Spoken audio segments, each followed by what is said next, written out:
evening. Welcome to the local results here on Rogers TV. Hi, I'm Dave Carr, and I'll be your host this evening, joined by quite a number of other people, including politicians, ex-politicians, and we'll see how the evening unfolds. Of course, our purpose here this evening is for you to be able to see and hear how your vote counted. This is election day in Canada. 338 polls, I hate to use a crass term, up for grabs. That's very impolite.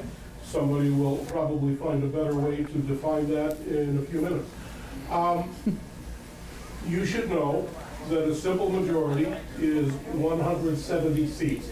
That's a number you're going to be watching for this evening. Is anybody going to get close to 170 seats? If you've been watching the lead up to today, you know the speculation, the polling, the assessment has all been no. Nobody will get to 170 seats tonight. It makes this an exciting evening. Who's in play? Who's going to form the government? What comes next? That's what we're going to find out tonight to start the process, which is simply the process of seeing your vote counted. While we're watching 338 seats across the country, we are specifically here at Rogers TV watching 3 ridings locally. Of course, the majority of our viewing audience is in the Bruce Grey Owen Sound riding. We are also watching Simcoe Grey, and we are watching Huron-Bruce. The 3 ridings, certainly the northern half of the Huron-Bruce riding, the 3 ridings make up the sort of general market area of this region. So we'll be watching those. 6 candidates seeking your vote in Bruce Grey Owen Sound this evening, 6 candidates seeking your vote in Simcoe Grey, and 5 in Huron-Bruce. Now, voting closed about 2 hours ago in Newfoundland and Labrador. Voting closed about an hour ago, I think, I've got to check that, 7:30 our time, so 90 minutes ago, in Atlantic Canada. And those results have been coming in, and you can see at the bottom of your screen how things stand at the present time. At 9:30, our polls close. If you're watching me right now and you haven't voted, this is kind of a no-no for television, but turn this thing off and go vote. I'm telling you, you've got time. Your polling place is not that far away, and you have 27 minutes to go cast a ballot. Go do it. Tell you what, we'll be here when you get back, and you'll be able to see your vote counted. When our polls close at 9:30, watch out for the rush, because more than 260 polls close at exactly the same time across this country. All of the polls in Quebec, Ontario, Manitoba, Saskatchewan, and Alberta close at 9:30 our time. And then the polls in British Columbia close just 1/2 hour later. Those of you who are veterans of election night watching, remember, and I'm sure our panel has had some experience with this, you all remember some of those nights when you're waiting for British Columbia forever and ever and ever. So that's some of what we're doing this evening. We'll tell you more as we get to the time that our polls close. What kind of an election has this been? You've heard all kinds of adjectives. Michael Harris is joining me this evening, and Michael has assembled a panel of, quite frankly, experts who are going to weigh in on all sorts of things as the evening goes on. We'll do assessments, observations, evaluations, and who knows what else. Michael Harris, good evening. Yeah, thanks, Dave. Certainly, you always have a great lead-in for us and get us jacked over here. Not that any of us on this panel need any extra excitement for election night. I am Michael Harrison. Thank you for joining us here on Rogers TV. I'm joined by a great panel. Right beside me, Ruth Lovell Standers, former mayor of Owen Sound, a Liberal candidate and generally been involved in politics a long time. Shay Angus in the middle, worked for Larry Miller for 4 years, a Carleton University political science grad, and still involved with the PC party locally, provincially, and that sort of thing also. And Colleen Purdon, is run both provincially and federally for the New Democratic Party, and spend most of your life working on behalf of the vulnerable people in our community and working to better their situation. So thank you to the three of you for joining us here tonight. We really look forward to your expertise. Dave kind of led in, he asked that question. What kind of election will it be, or has it been? So let's kind of start on that theme. Ruth, we'll start with you. Maybe give me your general impression of the campaign so far. And for the three of you, we'll go around the circle, around the semicircle. It can be locally or federally, whatever you choose. Maybe Ruth, give me your impressions of the campaign itself. I found this campaign to be very difficult to read, difficult to make a decision about who I would feel comfortable supporting.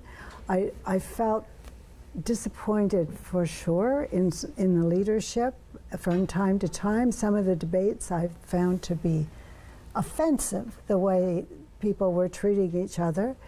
And yet there were moments of really good leadership and trying to put it all together and to look at what is going to be best for our next 4 years was really a challenge I found this year. And I don't know whether it's because I'm getting older or if politics is taking a rather nasty turn, but I was not impressed with some of the dirty politics that was going on. And as I say, disappointments, but in the end I did decide, and I just want to be clear, I'm not a Liberal candidate today. Oh yes. The way you said that, that was 20 years ago. Yes. Okay. Okay, thanks, for your impressions, Ruth. Now, Shay, how about yourself? How did you read this campaign? I echo that on the federal side. I was really disappointed at the national campaign, I'd say. They just kind of, it felt less substantive than I wish it was, and a lot of, dug up stories on all sides, trying to make it more personal than political, which is kind of disappointing. I will commend our local people, though. I thought our local campaign was fantastic. I did watch all the debates, and all of that was, they were all there presenting their party and their point of view on things. Not like, even the exchanges back and forth were almost always very civil, and so I commend our local candidates, at least in Bruce Grey, Owen Sound, for running a really clean campaign for sure. And Colleen, what did you think, again, either locally or across the country, about the campaign that I guess is coming to an end tonight? Well, I think I share a lot of the same thoughts. Picking up from Shay's comments on the local Bruce Grey, Owen Sound campaign, I thought we were very fortunate with the candidates we had from all of the parties, and that they really did talk about issues, and we're able to have an all-candidates meeting just on climate change and climate issues. I thought that was a really, really great thing at the local level. And down at the Bayshore, very well attended, very engaging, and we were allowed as the public to ask questions and participate. It felt very participatory in this riding, and a lot of engagement by all kinds of people. So that's a good sign for democracy in our community. On the national level, I'm sure there were places all over the country just like ours, but in terms of the national debates and that, again, I was very disappointed. I found it a lot of fear-driven and fear and smear, maybe, best way of putting it, which does not help anybody make a decision, first of all, but second of all, to have a hopeful feeling about where we're going as a country. We have such big, complex, difficult issues in our country and around the world, and I think we need a much higher threshold in the leadership. I must say, though, I am partisan. I thought Jagmeet Singh came through as a more human person in terms of just not getting, as at least at the beginning of the campaign, bogged down with the negativity. And we'll pick up on a lot of the thoughts, and certainly I think that did get some traction with Jagmeet Singh trying to stay above the fray maybe a little bit on a federal level. But in our riding of Bruce Grey, Owen Sound, there is no incumbent. Of course, Larry Miller has been the Member of Parliament here for Bruce Grey, Owen Sound for a number of years, and right now he's sitting over with our Dave Carr. He's going to give us his thoughts on maybe what we're going to see tonight. Dave, over to you. Don't have to do a thing. Thanks, Michael. Larry Miller, Member of Parliament for Bruce Grey Owen Sound. I almost feel like today is your actual last day on the job, but I suspect you're, like legally, I suspect you're the Member of Parliament until the new Member of Parliament is sworn in. We don't leave a gap in the, do we? Yes. Do we leave a gap? Actually, I have less than 3 hours left. Okay. Stroke of midnight, it's officially over. You're done. And tomorrow I'm a free man, I guess, as they might say. So I say that with tongue in cheek. You were telling me off the air you were a free man today. You said you did some things you don't normally do on election day. Well, I guess, you're absolutely right. I piled 9 or 10 cord of wood today. I moved it inside, and my wife and I, we, along with our grandkids, dug the last of our potatoes yesterday, and we dried them off today, and put them away, and put my boat away today. So not normally do I get to do that on election day. This is not the Larry Miller we're used to at election time. There you go. How's it feel? How's it feel? Totally was the right decision. As I said back in January when I announced my retirement, that I'd thought about it for quite a while, and I never said anything. My wife and I never really talked about it a lot, but I think she knew, and when you're with somebody for almost 44 years, you learn that. But I wanted to make sure, Dave, and I had some serious thoughts in 2015. Yep. Excuse me, whether I would run again, and I seem to recall. A lot of the community was kind of waiting. Will he? Won't we? Will he? Won't he? And, well, it wasn't that I didn't want a Dave, but I always promised myself that I would never stay too long, and I, that kind of thing. But there just comes a time, and I used to watch hockey players. I still watch hockey players or baseball players. They're my sport, But Wayne Gretzky. I remember the day that I almost cried. The day that he announced his retirement. Yeah. But he went out on his. With his rules, he went out on his own, and I respect that, and I'm very happy, I guess, that I can, I do the same thing, just in a different thing. Is it any different today, election day, for you, in your head, in your heart, wherever? Is it any different for you today than the day you actually made the announcement? Today's kind of the day. Mm-hmm. Well, you've been a racehorse. Yeah.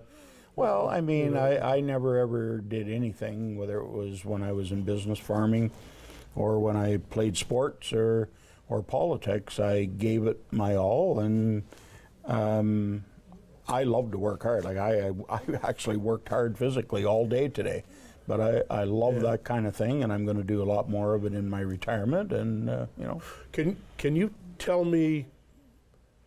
Can you tell me what is the last year that you were not a serving politician? 1990. 1990. I got elected in 1991. That's why I didn't say 91. Yeah. I ran for Keppel Township Council in November of 1991, and that was the last time. Yep. Warden of the county. Warden of Grey County in Parliament? 2002. That was a big highlight in my career. And I mean, Dave, when I started, I never ever thought I would be reeve or mayor or warden of county, and certainly never thought I'd ever be the member of parliament, and things just happen. And the question I'm going to ask you is unfortunate on one level, because it has been something that has been talked about, and I think it's, without expressing it, it's something in the back of my mind. Would you have been happy campaigning in this particular election? No, I just heard some of the panel here next door. I think they all kind of echoed my sentiments. This is the dirtiest, rottenest campaign nationally, I think, that I've ever seen, from all sides. At least the main parties, and I don't. It's too bad that it's the way it is today. I think that's a shame, but I don't see it getting any better. That was my and, next question. Can we get it back? I don't know, Dave. I mean, all you do is, like, it disgusts me if I got the TV on during an American election. It's the exact same thing today, and no one party is less guilty or more guilty than the other. They all do it, and some of the crap that's I heard Shay mention some of it. I heard Colleen. Yeah, I think it's a shame that it's got to that, but Presuming, and we shouldn't presume, and you continue to see the numbers across the bottom of your screen, presuming that we are headed for minority government, and then there is all kinds of speculation, and we'll talk about that later in the evening as it becomes clear. Presuming we're headed for minority government, whatever it is, what can we expect when the House of Commons resumes? what can we expect? Well, a minority is, for the good of the country, a minority is probably the worst thing that could happen to us right now. Really? Why? Well, because okay, let's give this scenario. If Justin Trudeau was to win a minority tonight, the other parties will all line up to back him, and basically give him a majority. And if Andrew Scheer wins tonight, the other parties all gang up, and that's the word that I'm going to use, is gang up and treat it like they have a majority, which they don't. And that's what will happen, and that's what almost happened in 2008. Yes. If you want to go back. So I don't think that Canadians as a whole like that kind of thing. Whether you like the result at the end of the night on who wins the minority or not, you have to respect that. And unfortunately, I don't see that happening. I thought after tonight. whoever decides to form government, whoever gets the opportunity, I thought the point of minority government was that other parties could achieve some of their desires by backing something that the governing party wants. And ideally, Dave, that's what should happen. Ideally. Yeah. Ideally. But you think we're a long way from the ideal? Yeah, I don't see that happen. I mean, the NDP have already declared that they won't work, say, with a conservative minority government. Yeah. He's already said that loud and clear before he was even asked. I'll leave this one for Michael. When we start to talk more about coalition government, the Jagmeet Singh, Justin Trudeau scenarios, plural, that Jagmeet Singh might support a liberal minority if he got pharmacare, but he doesn't want the Trans Mountain Pipeline. If it's a liberal minority, I think Jagmeet Singh is in a bit of an awkward place. This is what's going to play out over the next several days. This is not about tonight. Well, Dave, if you want to pick issues, and you picked the Trans Mountain Pipeline, well, it's obvious by his actions Justin Trudeau doesn't want it either. So to have Jagmeet Singh side along with him on that is exactly what he would want, in my opinion. You've been a sitting member of Parliament. You were a sitting member of Parliament through the Trudeau first term, all 4 years. Is he likely to do something different than he has been doing on that topic? No, I don't believe so. In fact, if he wins again, I fear how far he'll go. Okay. Yeah. Interesting. Whoever wins tonight, some advice for their first days. What's going to happen? They're going to meet their leaders. They're going to caucus somewhere. They're going to. They get a stack of handbooks they have to read, or what happens? Well, I don't. I never, when I first got elected in June of 2004, I never got a handbook, so to speak. I think that, I think that most people, if not all, Dave, that run for federal office or provincial office, and maybe any office, they know what's, they're not dumb people. They know what it takes. There might be differences of opinion and philosophy, that kind of thing. But I think most people, you don't need a handbook to tell you you know how to be it. I mean, when I was a councillor and a deputy reeve mayor, etc., I didn't act any different than, you know, when I met I'm probably thinking your about constituents are what counts. I'm probably thinking about rules of the house, traditions of the house. Oh, well, I'm that's, thinking about some of that. Finding an apartment in Ottawa, Yeah. hiring a staff, finding a place for your constituency office. I remember Bill Murdoch, when he started out, I think had 3 constituency offices. Yeah. He's got a large, geographically, well, same writing as yours. And he had 3 offices to begin with, and Right. you know, eventually got it down to 1. But Yeah, I think it was that's a nice attempt. Yeah, but, that's. But all of that, who helps you with all of that? Anybody? Well, actually, in '04, I had no help whatsoever. Like you know, you get elected, and I think it was on July 7th. I was elected on June 28th. Yep. And I was eager to get going, get an office, and I couldn't do any of that until I got sworn in. So my brother Jerry and I went to Ottawa, and he wanted to go down just to see, and I got sworn in, and I thought, okay, here it goes. Well, then I find out there's no process for an office. There's no process where you get a place to stay.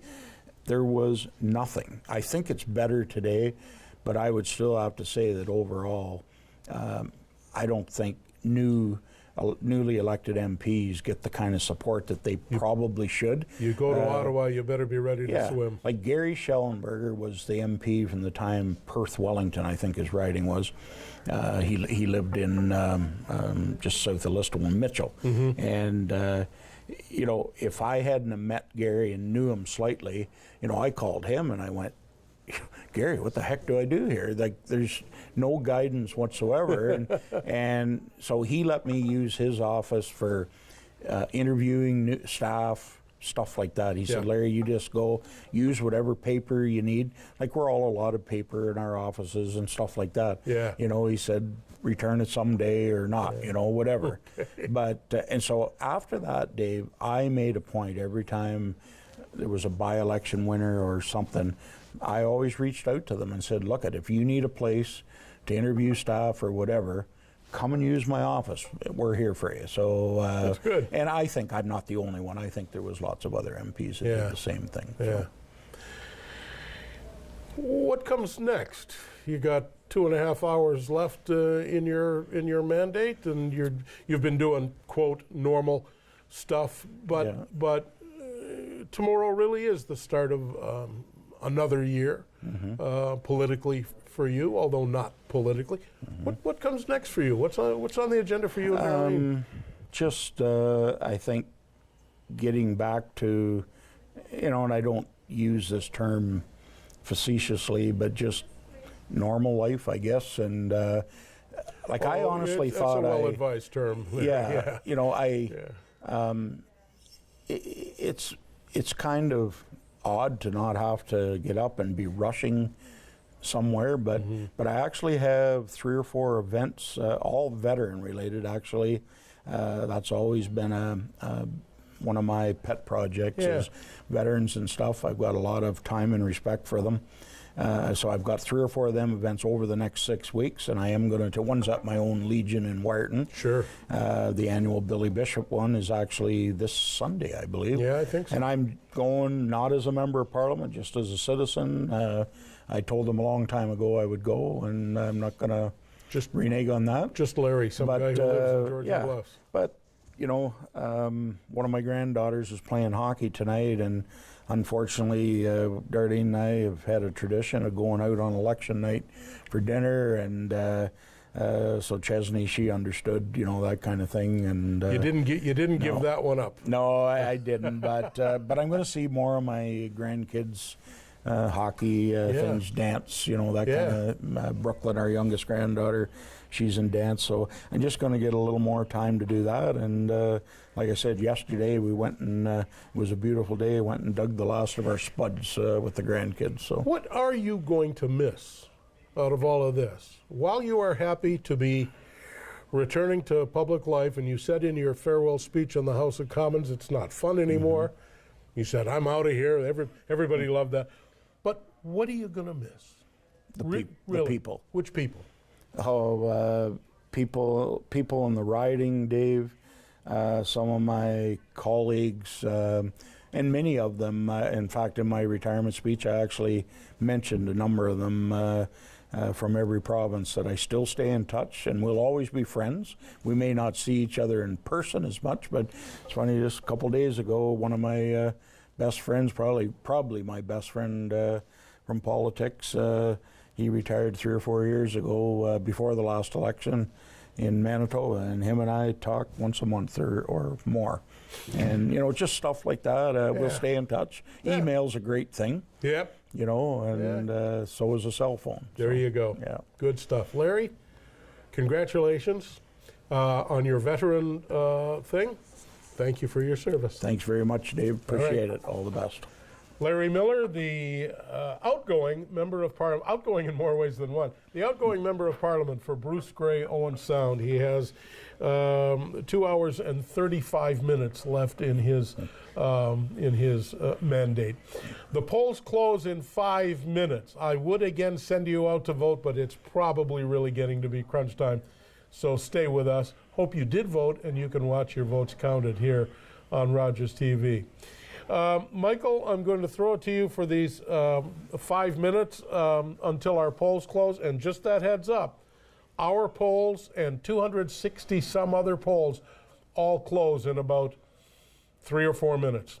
Michael, over to you. Yeah, and thank you, Dave. And again, I think we'll echo over here congratulations and a thank you to Larry. We know certainly Ruth and Colleen from your time, municipal politics, and Shay working for Larry, like how much time Larry has put in and any politician puts in. So congratulations and thank you to Larry for those close to 30 years in public service.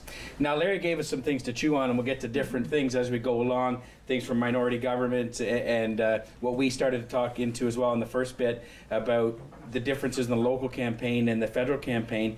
And I want to start there because I right now teach at Walkerton District Community School, and in talking with a number of my students there who are either voting age or, you know, getting close to it, upset they can't vote in this one right now, that idea of how do you distinguish between a vote for your local candidate and a vote for the federal leader. And I don't know if the three of you would have advice in that regard or maybe your own experiences. How is a voter to distinguish who or what they are voting for in our federal system? Hey, let's start with you this time, Colleen, Sure, because I'm we started dying here to- last time. I'm dying to say something because I think what people should be voting for is not a leader. Not a leader. Feels like the presidential system down in America. We don't elect leaders, although we've shifted to this kind of leaders that do everything. It's a parliamentary democracy that we have. We should be voting for the policies and the vision of the country that best fits with our beliefs, our values, our day-to-day life, our community, what's in this for our community, for us. And I think it's a pity that the election has shifted so much to the leaders, and it also lends itself then to the kind of dirty tricks and dragging out the bad stories and trying to paint one person worse than the other. It's a race to the bottom.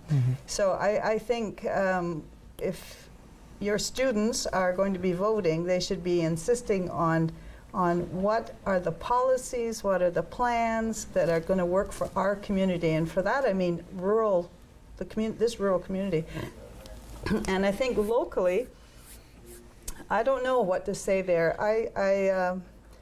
I think the first past the post system really presents us with problems when we look at the local situation. We may have a person in a party that we really like, have a lot of respect for, but their policy framework doesn't fit as well as another person who's running, whose policies fit better with you. So Right. you are split. And then you have to make a decision. Am I going to vote for this person or for the policies? So I think the first past the post system really does create a dilemma in something like that. But that's the system we have, I think.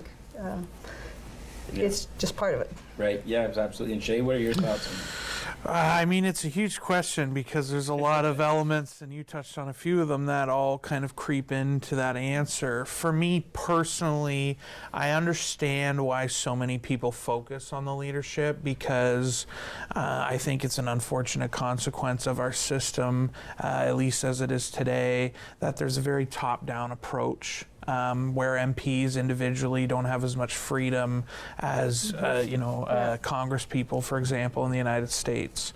And I think that I understand that mentality when someone then takes that and wants to vote for a national leader, and that's how they view it because that's where most of the decisions are going to come down. For me personally, I've always considered myself vote for the person locally. That's been my mentality with it anyway, because at the end of the day, if I have a concern with the direction the country's heading or the government, that's who I have to go talk to. And if I like a certain leader, that's not who I'm going to be able to go and sit down hopefully with and be able to chat with. It's going to be my local representative, and I want someone there with influence that knows what they're doing and is open to listening from people from a diverse background of opinions and have those conversations with. So to me, it's got to be local first. Yeah. And Ruth, they've covered a lot in that topic here, but is there anything to add to that as far as, again, kind of balancing that idea of local versus federal influence?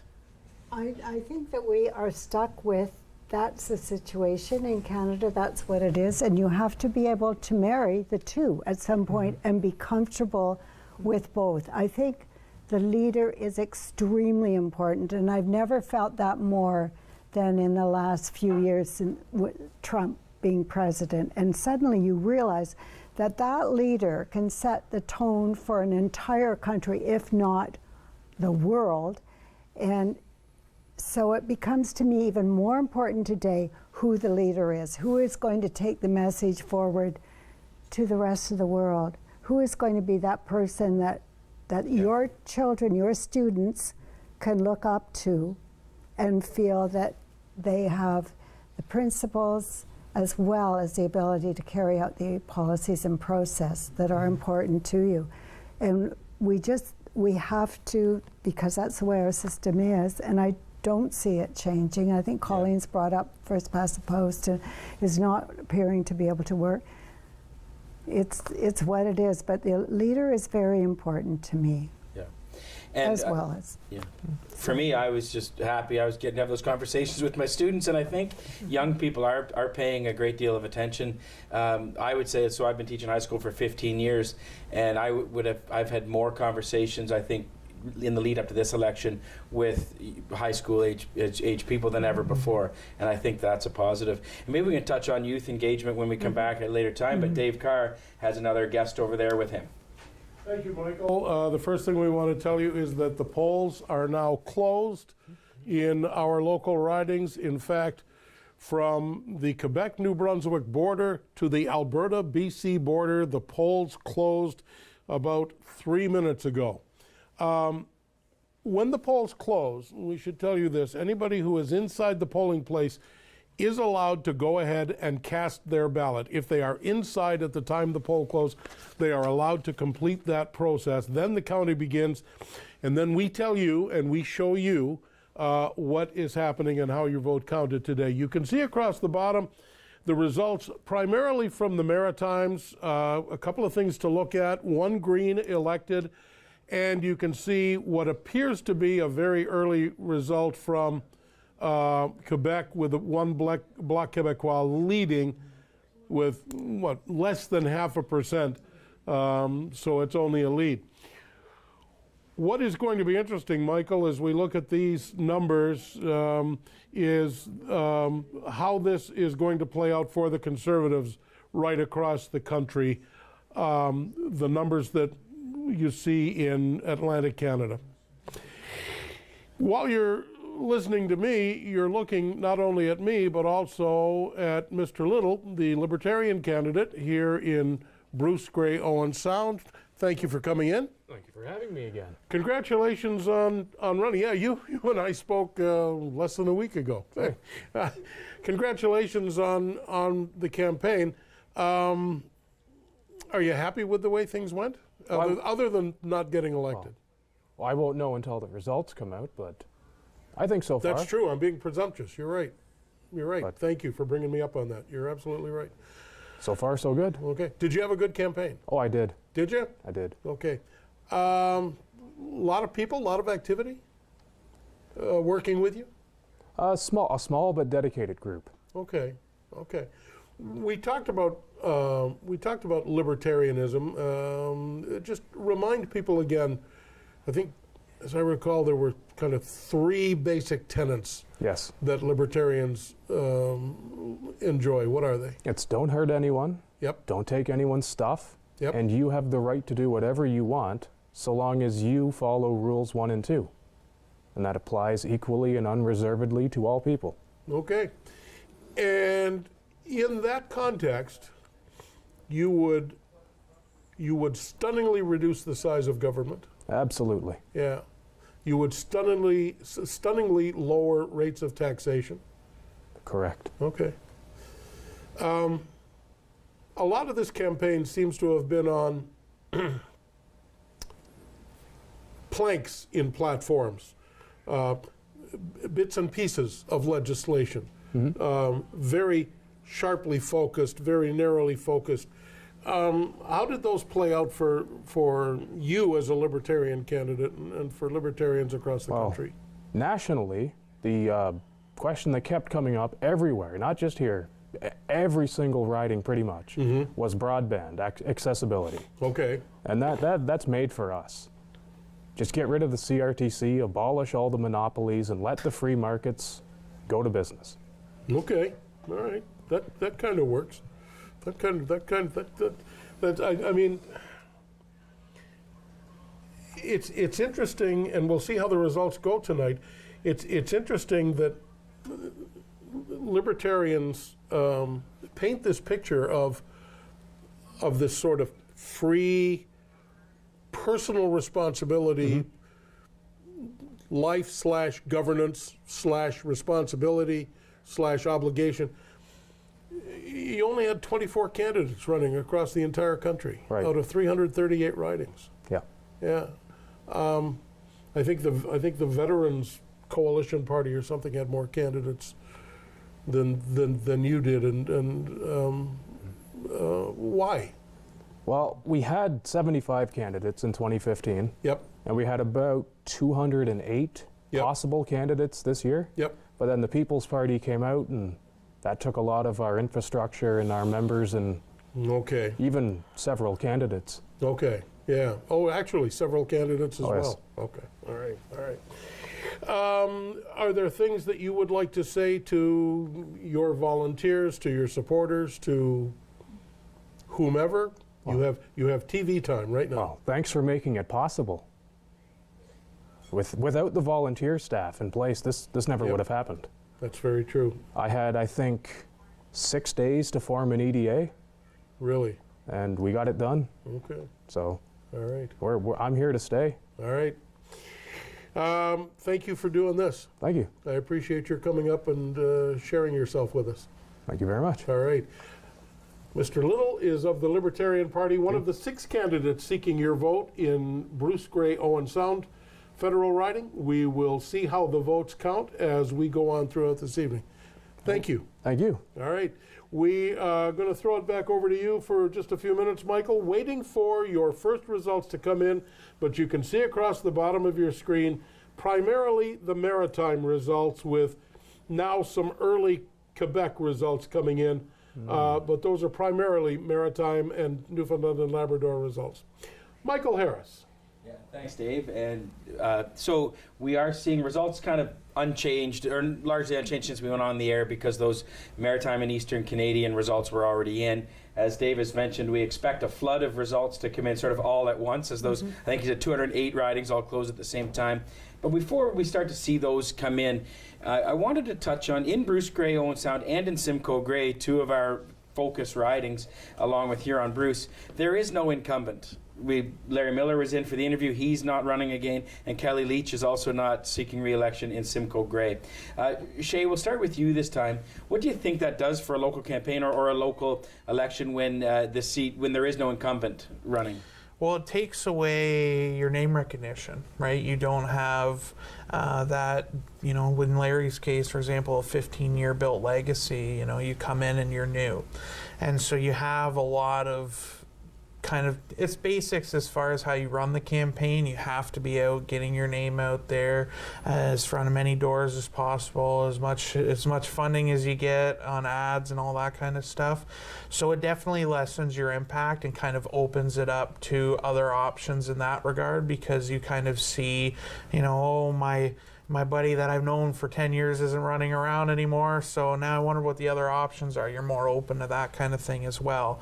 And it is like a fresh start in some regards, so you definitely have to put in a lot of legwork because you don't have that name recognition to go off of, and you definitely have a lot of ground to cover in that regard too.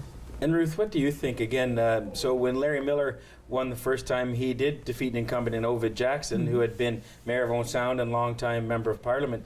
But this time, with no incumbent, what does that do for these two ridings? I think it does. I agree with Shay. It does open it up. Just psychologically, there's a feeling that there's more of a chance because the incumbent is not running. The incumbent often has a very good machine in place, and that machine is geared up to help the person who is running in his or her place. So that's an advantage still that the incumbent party has. But it does open up. There's no question. It puts a fresh look at the whole event. Yeah, and Colleen, what are your thoughts on that? I guess it depends on whether the population is happy with the incumbent who left or not. Oh, good point. Because I think the last provincial election showed that incumbents got turfed all over the place. So I don't think it's a given, but I think Grey Bruce, the community seems to like people to stay for a while, and I think politicians who get elected here do a great job getting out to meet people, going to the doors, talking to people, making connection. Connection, I think, is really, really important. So when you're not the incumbent, if you don't have those connections, it's a lot of work to go out and connect yourself. So it's just not a given that because this is a conservative riding often, or a liberal riding in the past, that the new person would just automatically, despite the good ground game, it's not a given. Like, I think we have a fairly astute community who are political as well. They're listening, they care, and they know who they want. Yeah, it's an interesting point you make about whether or not the incumbent was someone that was supported, in the end of their mandate or whatever. Absolutely. I touched again on speaking with some of my students about the election, that sort of thing. And I think leading up to any election, youth engagement is always a theme. But I know one thing we saw, in social media and different things, this idea that millennials now make up the largest voting group, and whatever that means in these definitions that people put on our demographic. But Ruth, maybe speak to us about the importance for any politician or political party to engage the youth and the younger voter, and what that, again, which that means in an election in general. I think it's hugely important, and I think we're seeing more and more today what a role the young people can play, the millennials this time, the largest voting bloc. And even going back to the fact now that in your classrooms in high school, in public school, the children are engaged in the elections, they're doing their research, they're learning early that it's important to look at who is going to be leading our country, and I think it's fabulous. So by the time they get to be whatever the next generation is going to be called, the equivalent of the millennial, they are probably going to be the most well-informed wave of young people that's ever come up. My granddaughter, who is 15, was voting at her school. There are two young men from St. Catharines who are watching this program who have been so engaged and had all the opinions on the debate, and it made me, I wanted to know what they thought. Right. Maybe it would help me, because it was becoming such a confusing decision to make given all that was going on.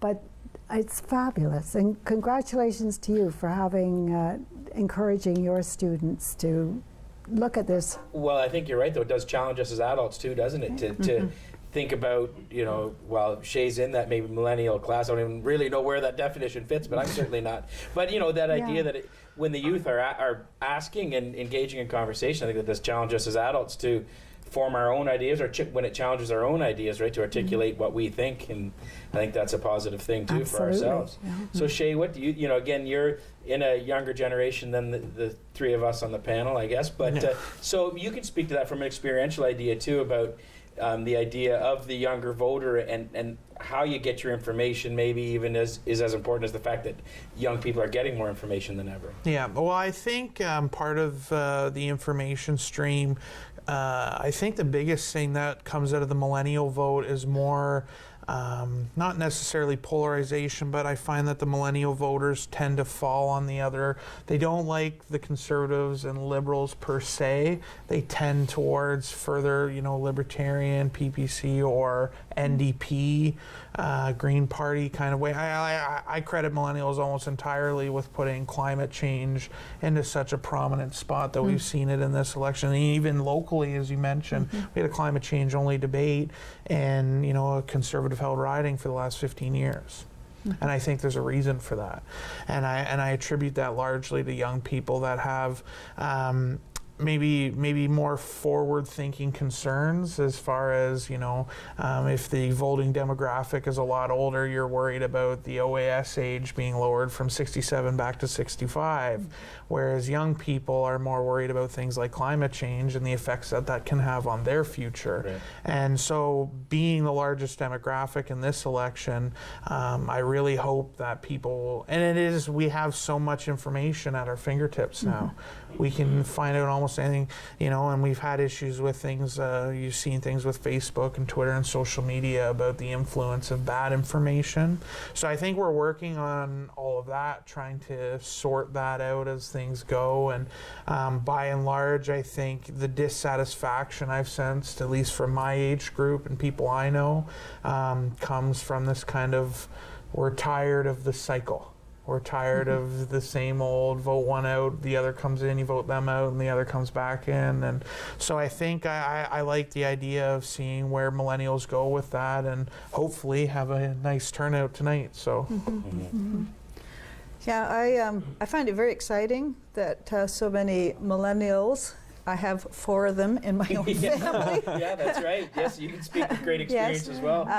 Are not only engaged, but organizing. My nephew is part of a group of young people who are going to university campuses to mobilize the vote.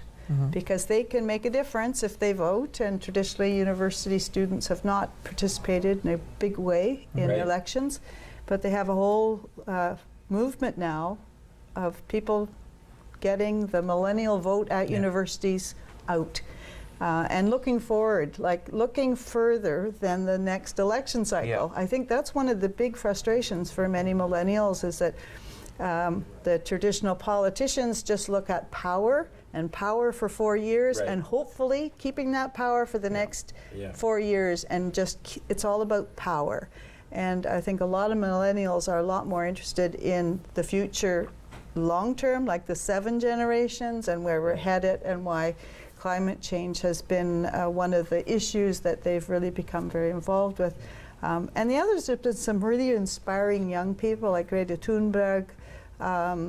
I think she's captured the imagination of many young people who see the possibility of making change, the possibility of getting a new message out that resonates for them. So there's a lot of resonating. And I think the other thing is that the 3 main parties, I include the NDP with that, the Greens, the Liberals, and the Conservatives all have relatively younger leaders as well. So they connect in a better way as well. So there's more sense of engagement, I think, when you see someone there who looks a bit like you. Of course, they're all men. But one of them is not white. So the diversity is some diversity coming in that captures the imagination as well. So it's quite exciting for Canadian politics. And of course, tomorrow we'll get to break down, well, in our own, kitchens and dining rooms or whatever, the voter turnout and what blocks of people did come out. Because Colleen, you touched on it, that idea that, maybe the young people that are away at school or they've moved away from home for the first time and they haven't changed their address or whatever it is, and it's really easy to say, oh, that's an extra step I have to take to vote, and they're not going to vote. But this, as you said, you've got a nephew that's mobilizing people and showing them how to do it. That is, I think, a lot of the power of that younger generation, Ruth, that they're willing to connect with others, and that connectivity that the younger generation is leading us on seems to maybe be making a difference in that voter engagement. Yeah. Interesting. So you're seeing results on the screen here. Again, the confirmed seats not changing much since we went on the air, as those are all from Eastern Canada. You can see leading numbers down below, and those are certainly tight right now between the Liberals and the Conservatives. And we're into Quebec now, as you can see the Bloc Québécois pulling up one seat and then leading in 11 others, and the NDP there with a seat, and the Greens with one as well. Dave, you're over there. We're going to throw it back to you again, just to maybe get your impression on what you're seeing on the screen. Well, and listening to some other voices, there was an early commentary that what you're seeing on the on the left of your screen, the Liberals and Conservatives, just taking those two. Early on, you didn't see that 35 under the Conservatives, and there was some commentary that what they were facing was very, very hard fought. So it was looking like, when you think about 905 area code in Ontario, that it might be even more of an uphill battle for the Conservatives, but they are starting to scrap back, I guess is the phrase that was used, some scrappiness. That green is, I believe, maybe Fredericton, New Brunswick? Fredericton or St. John, I'm not sure which one, but it's in New Brunswick, that green, so they're holding on for that. Beauce, which is Maxime Bernier's riding, the leader of the People's Party of Canada, it is flipping back and forth right now. So, and very, very early results. Bill Townsend, who is the representative for the People's Party of Canada in the Bruce Grey Owen Sound federal riding, was in a little bit earlier and had a few remarks for us.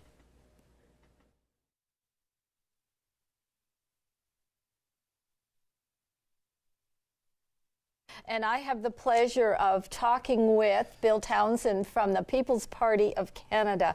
Welcome, Bill. It's my pleasure to be here. This is great. Well, I am really pleased to meet you because I did attend the All Candidates meeting, and I really appreciated the decorum that was used throughout the evening and how people from all parties respected each other. And actually what that did was it restored my faith in politicians and people running for various ridings and various posts within our political system. So I am really pleased to meet with you tonight. I think it was Chris Stephen with the NDP who said that we raised the bar. Oh, absolutely. Yeah, yeah. I'm very happy with the way it worked out as well. Everybody, there was a lot of civility and a lot of respect, and everybody was very professional. That was great. Well, I'm actually hoping that the leaders at the federal level will take a page from a Grey Bruce Owen Sound, because really it was a very good campaign throughout. You stuck to the issues, and everyone, I thought, showed such integrity through this process. I think so too. So what are those are my general comments about the campaign. What are your general comments? Well, I think that the landscape is a little bit different for this election. I've said a couple of different times during this that I think this is the most important election in living memory in Canada, because I think there are some key issues that need to be talked about. We have a brand new party, of course. The People's Party of Canada is now involved, and the landscape is changing for a number of different reasons. That's one of them. And I think we're going to possibly be in for some surprises tonight. Well, I suppose that could be a good thing. in terms of we are looking for some changes in the way things are run and how. But I think there's two distinct things that are happening, and that is one is at the local level and of course at the federal level. And so when candidates win in the riding, they also have to bridge that. What comes first, the actual riding and the community citizens within that riding, or the party policy? And so sometimes they don't always click. That's a good thing to consider, Mary Jane, because, and that's one of the things that I like about the People's Party of Canada. Maxime Bernier has set the party up so that individual candidates can respond to the constituents as required. So we have a party platform. So, you know, we have specific issues like tax reform and getting rid of corporate welfare, or ending some of the transfer payments between provinces, these sorts of things. So we all support those things. But we have the latitude to bring local concerns to the House, and that's very important, that individual members have that freedom. And I think with some of the larger established parties, that freedom really isn't there. So, and I think it's important for people to be able to bring those concerns forward. So I think that the member in this case is a two-way conduit between the constituency and the House, and that communication has to go two ways, right? So I think we're going to be up for some surprises, because the whole political landscape has changed, really. So we're just going to have to see how it plays out, and you know, tomorrow will be another day, and it's going to be a new government, a new system, and however it works out, I wish the best for everybody involved. Oh, that's great, Bill. And it's been a pleasure talking to you, and best of luck. Thank you very much. Thank you. Bill Townsend, speaking with Mary Jane, Bill Townsend of the People's Party of Canada. And as I mentioned earlier, and I should mention that David Sherman is doing yeoman service for us. And let's see what we have here. The first from Huron Bruce, but it's early yet. We have, well, it's showing 0 right now, but that's what you're going to see as local results come in. That's how you're going to see them. We didn't explain this to you earlier, but now the first numbers are coming up. And here we are in Simcoe Grey with 3 out of 314 polls showing the Kenny the Liberal with 132. I missed it, and you can see that you're seeing them in order as they go by. 6 candidates running. In Bruce Grey Owen Sound, 16 for the Liberal, Michael Dentant, 13 for Alex Ruff, and 7 for Danielle Valaquette, 3 for Dan Little, 3 for Chris Stevenson, and Bill Townsend, not yet. That is with 1 poll showing. And again, in Huron Bruce, we have no polls reporting yet. Across the bottom of your screen, you can see the Liberals from Atlantic Canada to the BC border, elected in 23, leading in 62. The Conservatives elected in 7, leading in 56. The Bloc Québécois leading in 1, or elected in 1, leading in 15. The New Democrats elected in 1, leading in 9.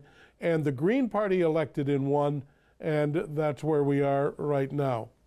Your local results coming up on the side. And by the way, just again talking about Bill Townsend, who was just talking to Mary Jane, Maxime Bernier, the leader of the party, results are flipping back and forth in his riding of Beauce in the province of Quebec. There are your local ridings.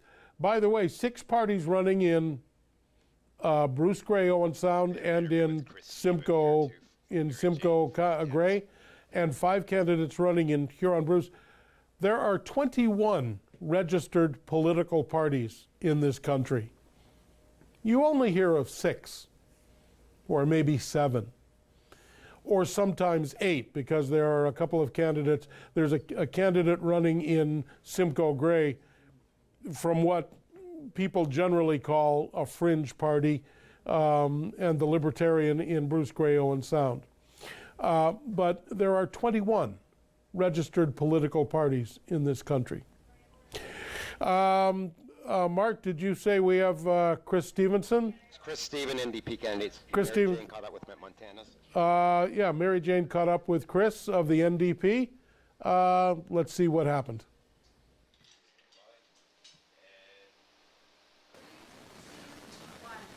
Thanks, Dave. And I'm here with Chris Steven, who is with the NDP, and it is my pleasure to actually meet you in person. And I think that we ran a very good campaign in Grey Bruce Owen Sound, and it has a lot to do with all the candidates, and it's my pleasure to meet you. Well, thank you. It's a pleasure to be interviewed, and I think that this campaign was very civil, and I'm very proud of it. Well, it showed great respect, integrity, and intelligence with all the candidates. And I particularly like the fact that you started your introduction at the all candidates meeting with a recognition of our lands that we're on. Well, being a union member and a good unionist is something that we normally do anyway. We've incorporated into our everyday meetings, so it just felt natural to keep that going. Do you have any specific comments about how the campaign went this time? It's been a learning process. It's been a lot of fun. I've really enjoyed it. Got to make a lot of new friends, and I've had a lot of great experiences. So just fun. It's been fun. And this campaign is a journey, to say the least, when you're running for a federal election. And what is it that you learned about yourself through this? I learned that I have good inner strength and good perseverance. Like it can be very, very stressful. There's a lot to learn. There's a lot to know. You got to face tough questions. I'm happy that we're at the end, and I'm happy that I had the strength to get here and be really, really happy and positive. It's just been it's fun. I just love it. Okay, but one of the things that you did mention in past interviews is how much you credit the people who were supporting you. Yeah, I've had a lot of great support. The OFL endorsed me. I'm very happy about that. I've had a lot of CUPE people. CUPE can't endorse, but they giving me shout outs and positive messages, and they give you strength to keep on going. It's great to see that and have those little messages sent to you, good for you and good luck, and we're behind you. So it's felt great. So regardless of the outcome of this evening, and we're all wishing for the very best for you and your campaign and your group and the NDP. But going forward, how are you going to support inclusivity in the community? I think we got to keep going on a positive role here, that it's been very recognized in this campaign. I think provincially we need to recognize that the Indigenous studies need to go into the curriculum. That needs to go into the curriculum province-wide, and it needs to go in the curriculum nationwide so that we can learn and be better educated. Well, thank you very much, Chris. It was a pleasure meeting you, and best of luck. Thank you, and I'd like to say thank you to all my teammates at the NDP. I'd like to say thank you to my wife. I'd like to say hi to Mike Harris in the studio. Okay, and back to you, Dave. Thank you, Mary Jane. Thank you. Sharp-eared people will have noticed a couple of times I've said his name wrong. I've said Stevenson. It is Chris Steven of the New Democratic Party, and we're watching the votes come in. Let's take a look at what's happening on the left side of your screen in Bruce Grey Owen Sound, with 6 polls reporting. In Simcoe Grey, with 6 polls reporting. Here's Bruce Grey Owen Sound with just 2 polls reporting, and Liberal Michael Dentat is leading Alex Ruff by a sizable margin, but that is with just 2 polls reporting. We'll see how that holds up.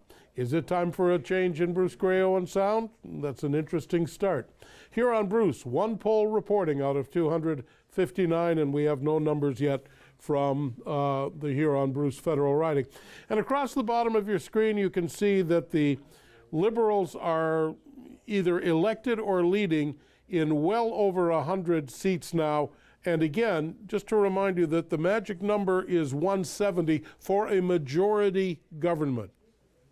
170 for a majority government. That's a number you want to keep in mind looking across the bottom. The Conservatives elected in 11 and leading in 74.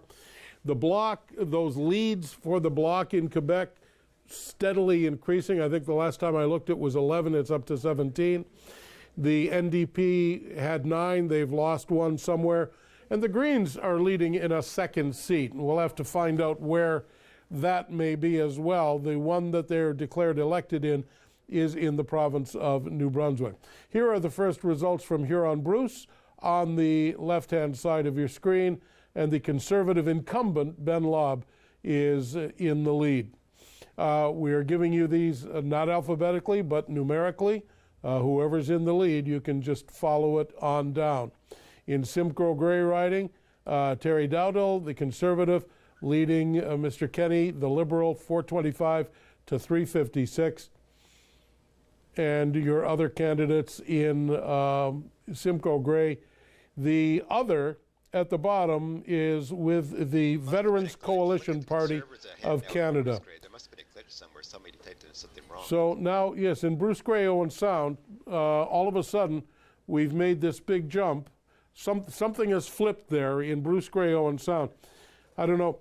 I'll have to ask my producer, is this automated or can we hold on any of these? It's automated. Okay. I mean, you can stop it. It is automated, but that flip in Bruce Grey Owen Sound is an interesting flip. We had Michael Dantant way out in front with a couple of polls reporting, and suddenly we take a look and we see that the Conservative Alex Ruff is in front, and in fact the number for Michael Dantant had reduced. So somewhere in counting and in reporting there's been a glitch, and we'll find out which of those two scenarios has turned out to be the right scenario as we carry on here in this evening. All right, early election returns coming in. It's still too early to say exactly what's happening. There's your look at Bruce Grey Owen Sound again, with 5 polls reporting. Michael Dantant now trailing Alex Ruff 66, 148 to 66, and the rest of the candidates coming through in Bruce Grey Owen Sound. Michael, I'm going to just throw to you for a couple of minutes here just to get your early assessment. I think it's too early to say exactly what's going on with these very early polls, but it's there. The numbers are there. What are they telling you, Michael? Well, first of all, I'm going to give a shout out right back to Chris Stephen at his campaign party there, his wife Amy and son John. And my wife grew up with him and Amy and actually and Alex Ruff as well in the Tara Chesley area. In our rural communities, there seems to be those connections, right? Like you grew up with people or know somebody. And in my time in politics, I don't know if those connections exist so much in urban ridings, but certainly in our rural riding of Bruce Grey Owen Sound, there's those ties in different places. So hopefully Chris and his team are, Mary Jane caught up with them. Hopefully they're celebrating their campaign and the successes that they had at their time. So Dave, what we were talking about over here, and we'll go with the panel, is this idea, the results are coming in, too soon to tell anything, but this coalition, minority government, those have been getting tossed around. So again, Larry Miller, when he was here, did his interview, he certainly made it clear he's not a fan of, coalition and minority governments, two different things. We'll get into that. But Ruth, starting with you, if we do end up in that situation, which a lot of the other experts are saying may occur, a minority government, what type of situation does that set up for governing Canada, I guess?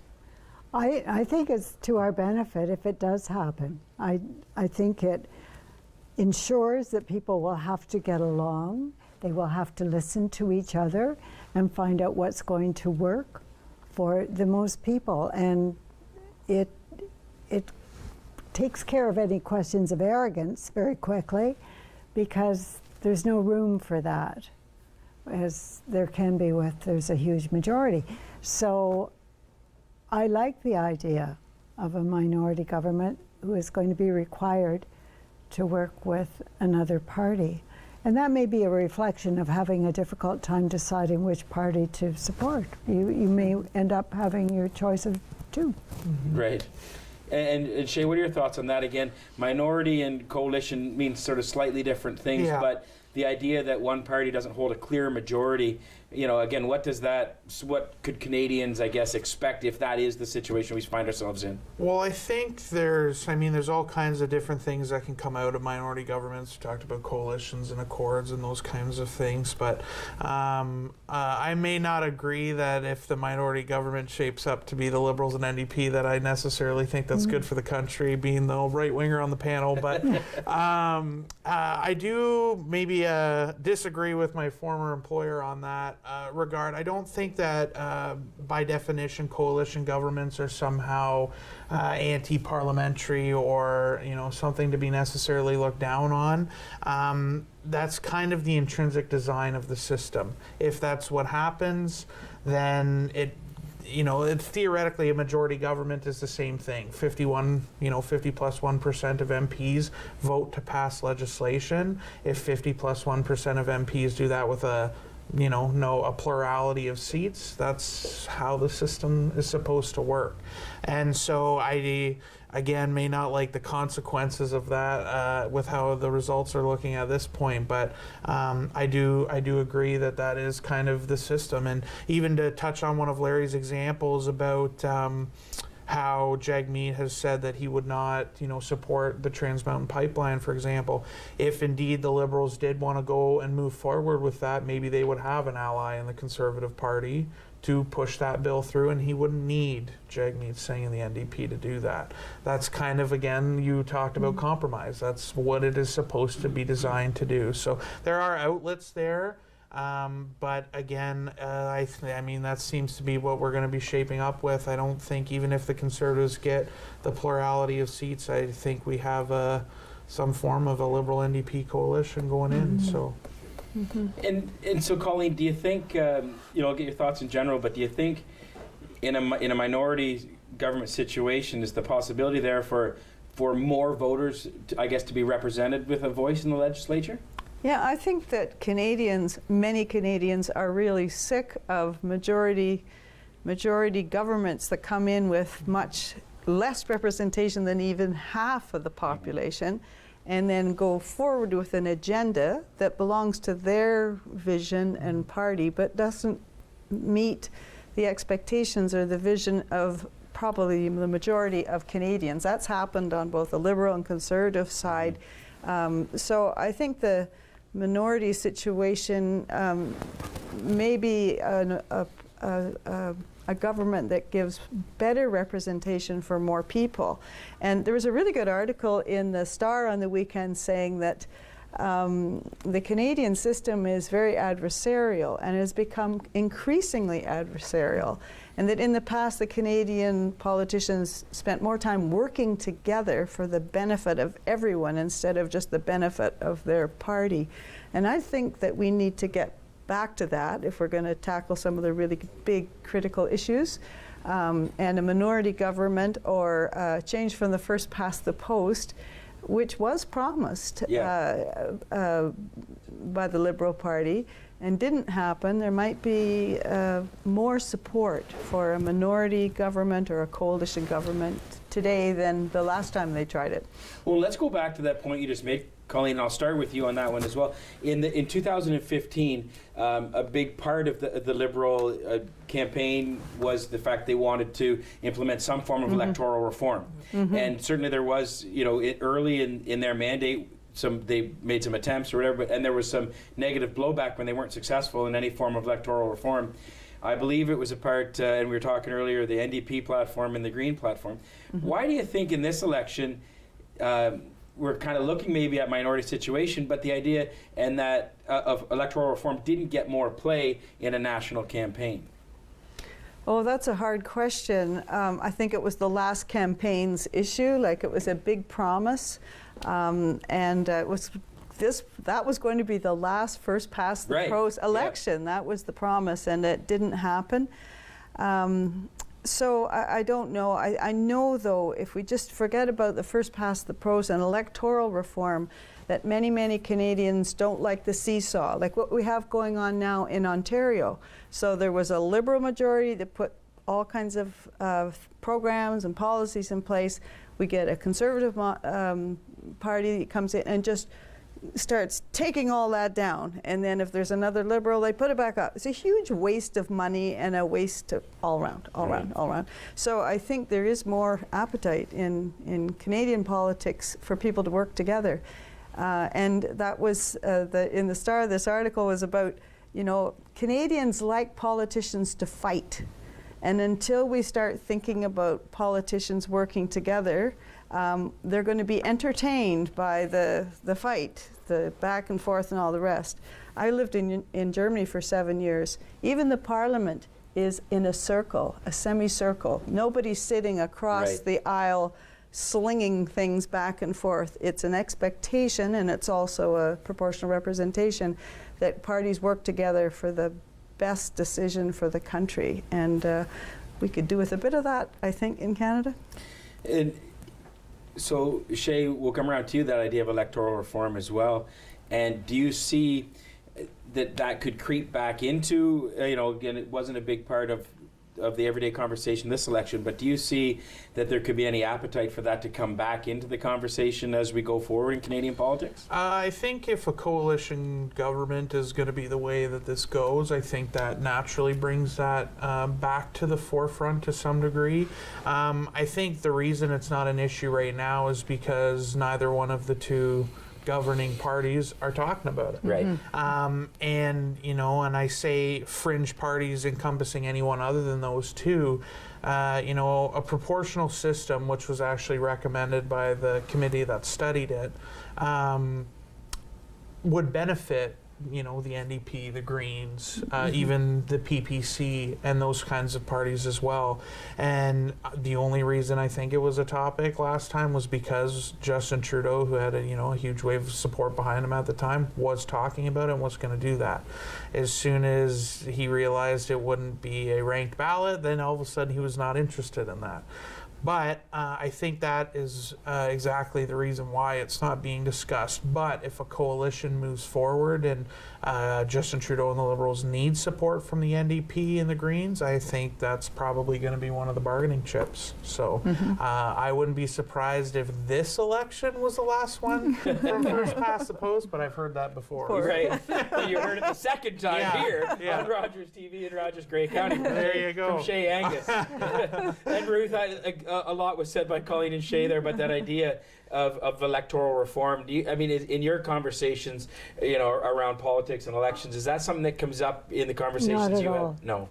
Not at all. So we'll have to see whether, again, as Shay maybe said, in a coalition situation, whether that may comes make back to the difference. forefront. Yeah. Shay, maybe I'll come back to you, and we've thrown around minority versus coalition, or maybe you could explain to our viewers the slight difference, or what those two terms mean quite quickly, I guess. So, quickly, whenever you're done. well, minority government, it's a lot to encompass. So there's really three kind of effects that we could see. A minority government being what we saw in a lot of the Harper years, where Stephen Harper and the Conservatives had a plurality, meaning the most seats but not a majority of seats. And in that case, they do have to rely on the other parties to get those confidence votes passed, and so they can continue to govern. But the consequence of that is an election in 04, 06, 08, and 11, right? So they're messy in that regard. But the consequence out of this election, if the seating pattern holds as it is right now, if a coalition government is formed, that's where you see the parties essentially can sign this agreement and govern together. So you'll see if the Liberals have the most seats, you can see NDP cabinet ministers, Green cabinet ministers, for example. They can be brought in on the conversation. Whereas an accord is more or less an agreement that we're going to support, these certain things. But we want you to get these things. So that's one of the things I think electoral reform could be a bargaining chip for them, because it really does empower, if again the NDP and the Greens are where the Liberals try and get their support from, it's something that will benefit those two parties, and I think would probably be, if I were an NDP strategist, would be what I would go for. So So Ruth, I'll come to you, and I didn't warn you of this question, so but I know you can handle it up. This idea that, and Shay brought it up, I was thinking in the back of my head, sometimes a minority government can be seen as one that leads to elections more often. Yes. Right, because you're counting on the support of someone else. So, you know, again, as a Canadian or as a voter, how could I be excited about that, or what are the concerns around the idea that we could be heading back to the polls sooner than the 4 years that we're supposed to? Or how do parties avoid that, I guess, maybe is the question too. There's only one way to avoid it, and that's to work together. And if there is a line in the sand that neither party will cross, then it's inevitable, and that's our system. That's the way it has to be. I want to ask a question as I'm watching results here. Yeah. What if it's the Bloc Québécois? Yeah, I wondered that too. Yeah. That's a lot. It's. And there are the results there. You can see the Yes. Bloc Québécois elected in 3 and leading in 29. And of course, our viewers will know, because as we talked about earlier, we have a politically charged viewership. That's only in Quebec. Yes, But- exactly. But it does bring up a rather interesting possibility and scenario. We're all sort of assuming that whether it's conservative or I think we've had liberal. that question in the past as well. Yes, yeah. With the Harper Yeah, government. and it did happen, I believe, once. So we. That maybe leads back into something, Shay, you were saying, the idea that not necessarily a signed accord or coalition, the idea that you can play different issues with right now. Yes, yeah. It's electoral reform, so I'm going to, the NDP are asking for that, but Yeah. I need them for this, right? Yeah. So, Well, with the block on that too, I would think it would be quite interesting to see after the legacy of Pierre Trudeau and his attitudes towards Quebec independence, to have to then, on the flip side of that, see his son potentially have to work with the separatists to stay in power and stay in government. So I mean, yeah, like again, depending on the minority, Right. or the voter turnout and the seats there, if that is if that's all they need, like I said, there could be, the Bloc will have some influence. so yeah, Colleen, comment on that, but even maybe in general, the Bloc kind of coming back to prominence. I know in the last election they didn't have great success, but a little more success it looks like this election. So yeah, what does that mean for the legislature or for the House of Commons? Well, it makes life very lively. Yeah. I think it's not going to be a quiet parliament, or maybe not even a very long-standing one if it is a minority situation with the Bloc, because they can influence. I've never been able to figure out how the Bloc works within the Parliament of Canada when it's basically representing Quebec and Quebec interests only. So it's a hard one for me to get my head around. I actually wondered, again, picking up on what you said, I wondered about, and had conversations with people about including the leader of the Bloc Québécois in national debates, and whether or not that he was a valid participant in those debates.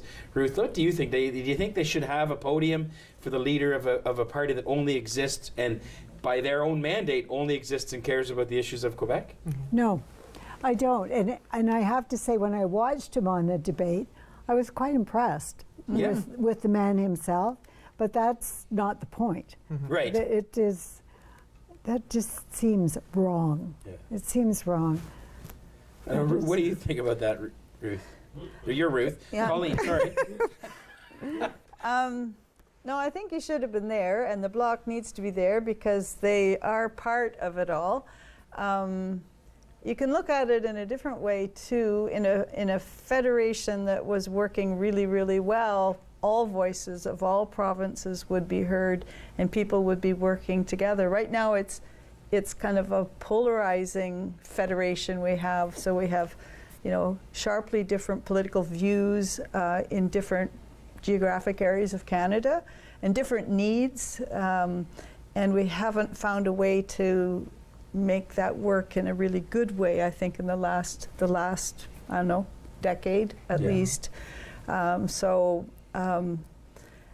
I don't know where I'm going with this, other than it can't be just a negative, because there's a lot of energy in Quebec. There's a lot of really terrific things happening in Quebec. They've been able to hold on to a francophone culture within an overwhelming anglophone world here. So there's really important things to learn from Quebec, but I don't know how that works in a federation right now. We haven't gotten there. We still need to work harder, I think, in the evolution of our federation as a country to make space for all opinions and to make space for all languages and cultures and respect the needs from all the different places in our country. We haven't got there yet. Go ahead. I think what you've brought up is that clearly there isn't a party that's answering the needs Of everybody. of the people of Quebec in this case. Or Alberta Yeah, right now, I think, you would say. I think they maybe have found their voice in a party that is your Jason party. Kennedy, Yes, Conservative Party. yeah, but for sure in Quebec, that's a strong party. But I think what I meant by that is not that they have found a voice, it's how to bring the voices together. So certainly Alberta has found a voice in the Conservative Party, but that doesn't work with the voice that's in Quebec, and it doesn't work with the voice in BC, or depending on what, it's very geographically, what's the best way of saying that? That certain parties are popular in certain geographic areas. And that has not supported the bigger conversation for our country, I think. Shay, I'll give you a chance to add on to that too. I mean, you can go back to that whole Bloc Québécois idea, or just the idea that, again, that regional politics too. Yeah. And then we'll get your thoughts on that, and then we'll maybe throw it back over to Dave to bring us up to speed on some results that him and David Shearman are talking about. I'll try and be brief, but I think okay. I think one of the problems that I think the Bloc exemplifies, and I mean, there's been a significant amount of conversation about Alberta and their dissatisfaction with the Liberals. I think what that kind of, I don't think he should be in a national leaders debate either. I agree with you on that. To me, I thought some of the requirements I didn't like, but to me, if you're fielding candidates across the country, then you should have a right to be at the leaders debate. But if you are intentionally servicing one part of the country, that has no business on a national debate where the rest of the country should be deciding. If French language debate, you want to have them in Quebec, that's fine by me. But on a national leaders stage, I don't think that a party representing one area of the country specifically belongs on that stage. And that might have been kind of possible, not possible, it was the Greens' argument a number of years ago when they did run, committed to running a candidate in every riding, yet they hadn't elected a member yet, and that was the basis why they were held out of Elizabeth May and whatever were held out of debates because they had never elected anyone. Yeah. And then almost the inverse happened with Bernier, where he was getting rejected despite being a member, but fielding candidates across the country. So I think the problem with that too, and I won't go on much further about it, but just that I think it speaks to the lack of power that provinces themselves have, where they feel that on a national debate stage that they have to push their influence. And that gets to down way deeper constitutional issues. But I think in the United States, for example, they have very autonomous states. They can be radically different laws as soon as you cross a line. And sometimes that's good, sometimes that's bad. But the reason why we see the Bloc Québécois is because there is power that they can exercise. And Bill 21 was a national campaign issue, but it was a provincial government bill in Quebec. And whether I agree with that or not, I definitely don't agree with the bill, but I don't think that's a federal government position. You can say you disagree with it, sure, but constitutionally they have the right to pass that, and so that's to me where that should stay. But I think because the federal government, and they will, like we just talked about, if they're leading in 33 seats as it sits right now, if we need a 33 seat vote, what do you got to capitulate to the Bloc Québécois to make sure you stay in power? So we'll have more stuff to talk about as the panel. Lots of great insight here, of course, with my three guests.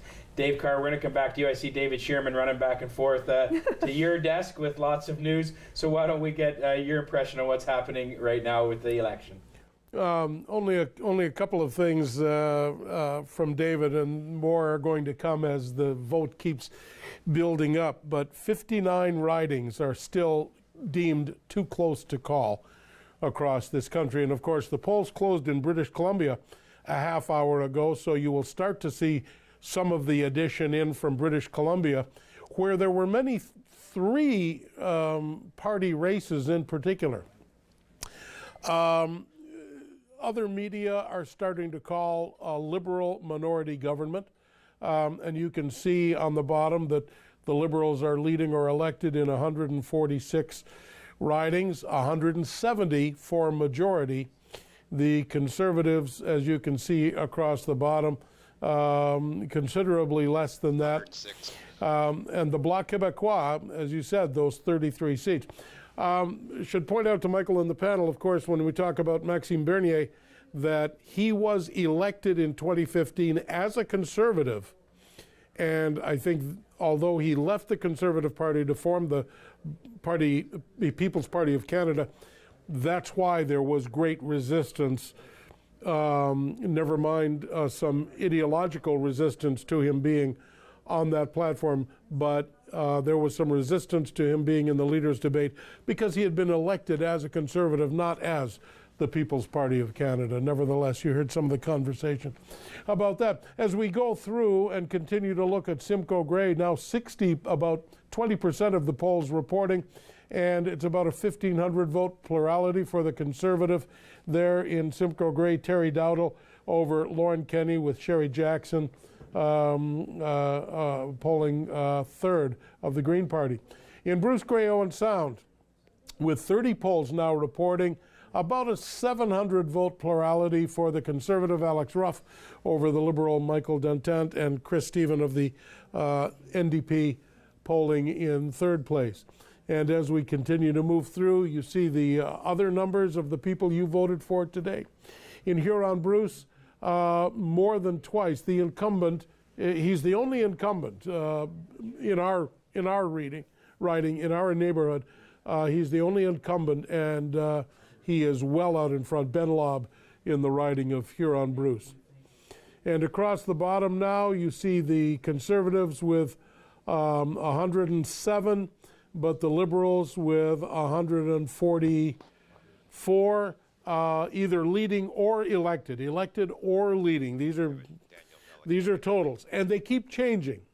That is one of the things to keep watching across the bottom, is that these numbers keep changing as you go from left to right. You'll just keep them. You'll see them keep fluttering as more polls come in. The New Democrats now elected or leading in 20 different ridings. I should have a number here somewhere that tells me where they were at dissolution. The New Democrats had 39 seats at dissolution, so they are definitely, at least so far, waiting for British Columbia. Jane Philpott, running as an independent in Markham-Stouffville, is right now running in third place. She is about 400 votes back. You may remember, in what has been a Conservative riding, Markham-Stouffville in the northeast corner of the GTA, Jane Philpott won that for the Liberals in the Trudeau sweep of 2015, and left the cabinet in the SNC-Lavalin affair. She and Jody Wilson-Raybould decided to run as independents. Jane Philpott, running as an independent in Markham-Stouffville, is currently in about third place, running about 400 votes behind in that riding. So that is one we're going to keep on watching. As we said, 59 ridings declared too close to call. Ben Lobb continues to open up his lead in the Huron-Bruce riding, having by far the greatest plurality in our neighborhood. In Simcoe Grey, with 70 polls now reporting about little over a quarter or almost a quarter of the polls, almost a 2,000 vote plurality for the leader, Terry Dowdall of the Conservatives. And you see the numbers of the other people that you voted for in Simcoe Grey. And in Bruce Grey Owen Sound, now with 40 polls reporting, Alex Ruff with approximately 1,000 vote plurality, and they are declaring him elected. They are declaring Alex Ruff elected in Bruce Grey Owen Sound, that little red check mark beside his name, I believe, unless I have it wrong. Ben Lobb declared elected in Huron-Bruce with only 45 polls, but they believe that the people who watch these things look at that and say this trend is just going to continue as the evening goes on, that it's not a pocket, it's not a whatever. This is interesting. Now Terry Dowdall is declared elected in Simcoe Grey riding with about an 1,800 vote plurality at this point, with only 75 of 314 polls reporting. It's roughly a quarter of the vote total is in.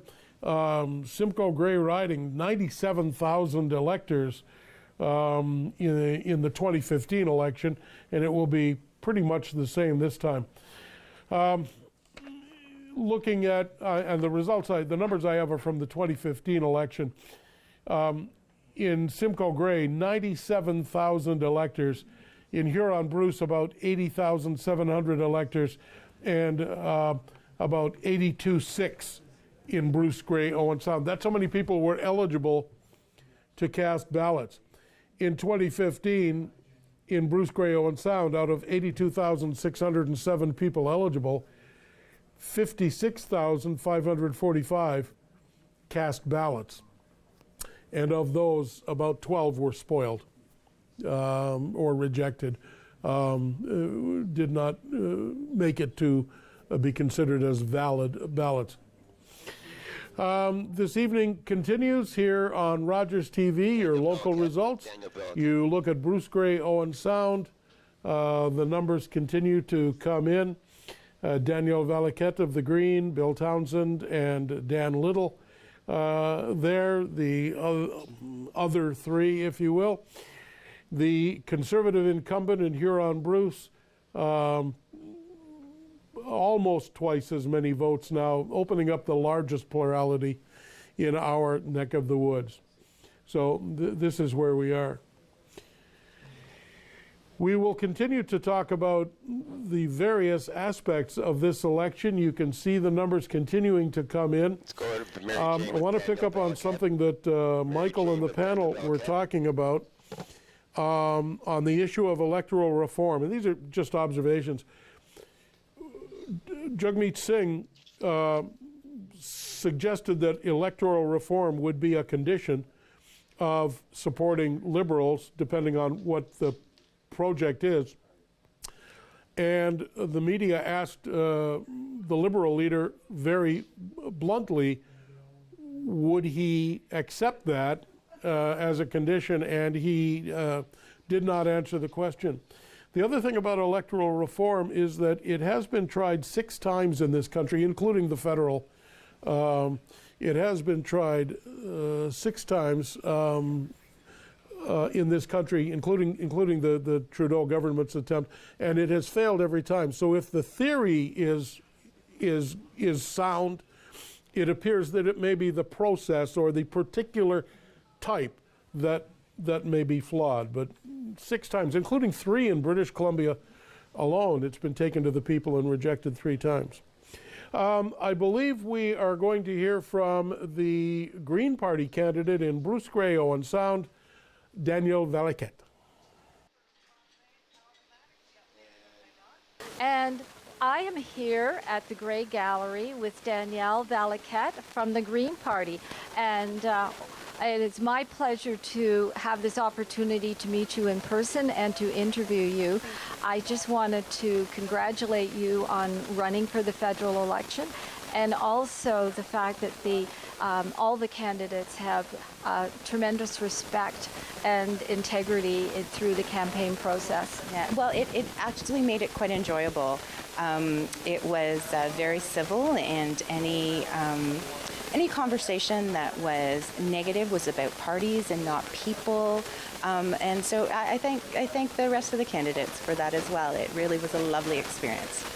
I think what the Green Party has achieved in the election process is that you've pushed the envelope for the other parties. I hope so. And we saw that over the course of the campaign. I think both nationally as well as Bruce Grey Owen Sound.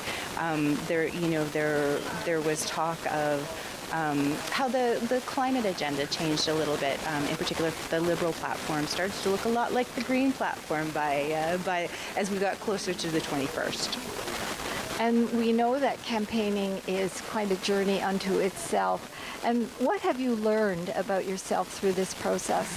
Well, it's a pretty long list, I would say. And in fact, as we were driving over here, I talked about it a little bit with my campaign manager. But I think one of the things is leading volunteers. I think I'm a natural leader. I like to cooperate.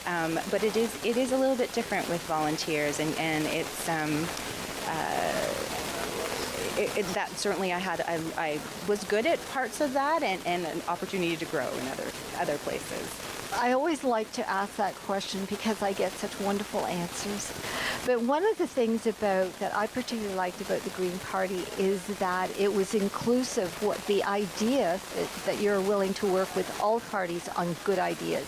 Yeah, so much like municipal politics from where I come from, we're looking for the right answer, not the political answer. And much like our climate change platform. So it's not politically motivated, it's motivated by science.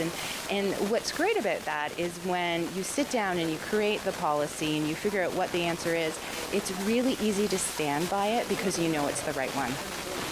One of the things that I found very attractive about the Green Party is that you have a philosophy where you're not actually having to bridge between community and the national party line. Yeah, we're not whipped, and that means that there's a different level of engagement, and I get to go back to my constituents and really understand what it is that they want, how they feel about a specific issue, and know that when I vote on something and I bring something forward, that I'm talking from the heart of my constituents, as opposed to this is what my party says I have to think. And that is just a tremendous idea. I hope to see that in the future. Yes, hopefully that'll be one of the things we can push the parties to adopt as well. Okay. And thank you very much, Danielle. It was a pleasure to talk to you. And back to you, Dave. Thank you, Mary Jane. You're watching your local results here on Rogers TV on Monday evening, October 21st.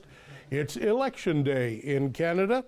As you see it now on the bottom of the screen, the Liberals elected 68, leading in 77, and other media sources are projecting now a Liberal minority government.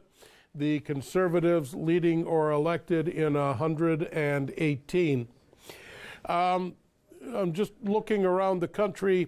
Regina, Wascana, which is right up there on Wascana Lake, right across from the Saskatchewan legislature, is the riding of Ralph Goodale, long time, either Liberal cabinet minister, shadow minister, long time veteran Liberal member of Parliament. A couple of things happening. There were some delays and scrambling and so on today as some workers canceled shifts at polling stations in Regina, Wascana, so Elections Canada was scrambling. But the latest that I have is that the Conservative, Michael Cram, is actually leading Ralph Goodale right now, 829 to 638. Now that is with only 11 out of about 160 some polls reporting. So it's very, very early in the voting, but the Conservative is leading the incumbent cabinet minister Ralph Goodale in Regina, Wascana. That's the kind of thing we hope to be able to continue to bring you as you look at your local results on the left-hand side of your screen. And you see in Simcoe Grey with 90 polls reporting now, the Conservative has a better than 2,000 vote plurality over Lorne Kenny, the Liberal. And there, Sherry Jackson, who was in third place, slipped to fourth as the New Democrat has come up. In Bruce Grey Owen Sound, the Conservative Alex Ruff with about a 1,900, almost a 2,000 vote plurality. Both the Conservatives there have been declared elected. You see the other candidates running in Bruce Grey Owen Sound, and in Huron-Bruce, the incumbent Member of Parliament, Ben Lobb, just with an overwhelming plurality in that particular riding. We're going to start to see how neighborhoods shape up, continue to talk about the 905.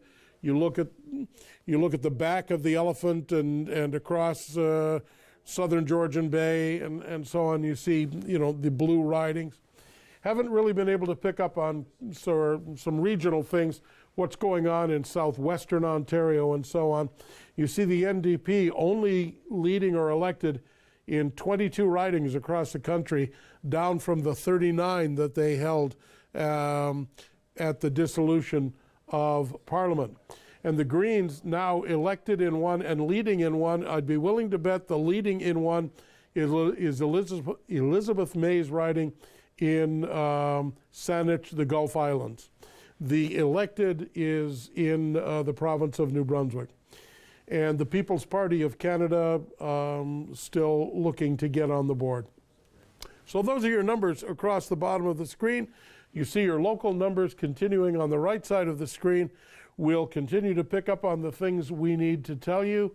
I'm going to throw it back over to Michael and the panel who are watching some of this come through. All our local Conservatives are now declared elected. People are calling minority Liberal government. You can see how the numbers across the bottom are shaping. Back over to the panel with Michael Harris. Thanks, Dave. And I always think it's interesting on these nights that we are all usually picking up on the same things, because just before, Dave, you mentioned Ralph Goodale. That was something that Shay, you looked up, and we've got our, we have our electronic devices out at the time Dave's chatting. But so maybe Shay, I'll start with you. Ralph Goodale, longstanding member of the Liberal Party, certainly cabinet minister. He's not leading in his riding right now. He maybe wore some issues that didn't maybe play right well in his riding in Saskatchewan. Yeah, he was kind of the, combatant behind enemy lines, so to speak. He was one of the few holdout Liberals in Saskatchewan, which is, pretty right-wing as compared to the rest of the provinces. Goodale wore, as public safety minister, the gun issue for quite a long time. They eventually turned that over to Bill Blair to handle, being in an urban Toronto riding where that would be a little bit more politically palpable.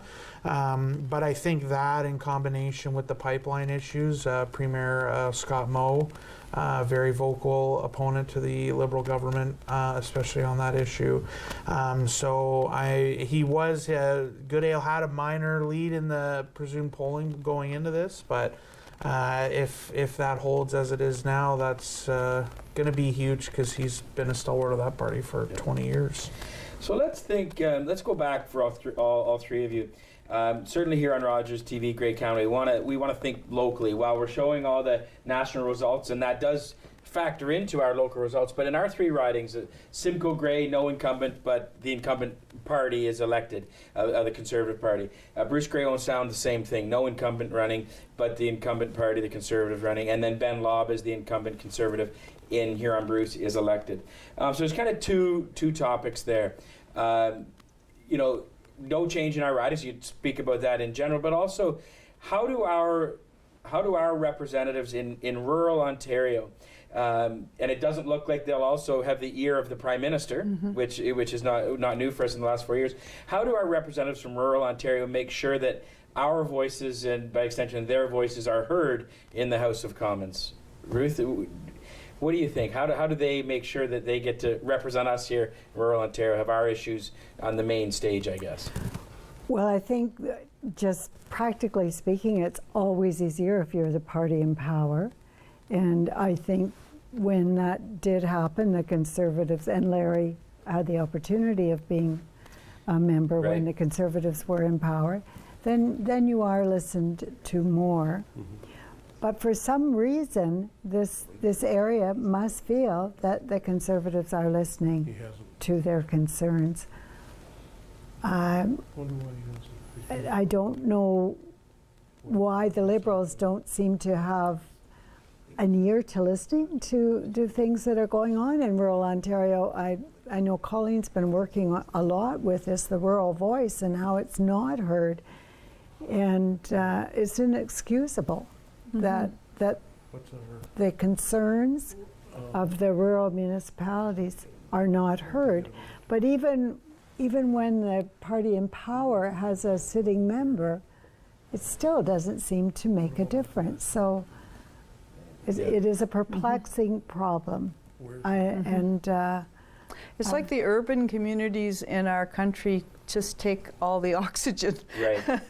Although rural communities have all of the space. I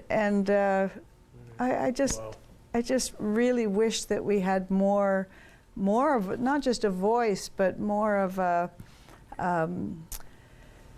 more included, the rural realities were more included in the planning that takes place at a government level, whether, it doesn't matter what party. I mean, the Conservatives have a rural base in terms of their voters, but often the policies, for example, with the Conservative Party, many of the policies don't benefit rural communities much at all, like poverty in rural communities, transportation, affordable housing. Those are not policy directions that Conservatives are, and Conservative governments are highlighting or plowing money into.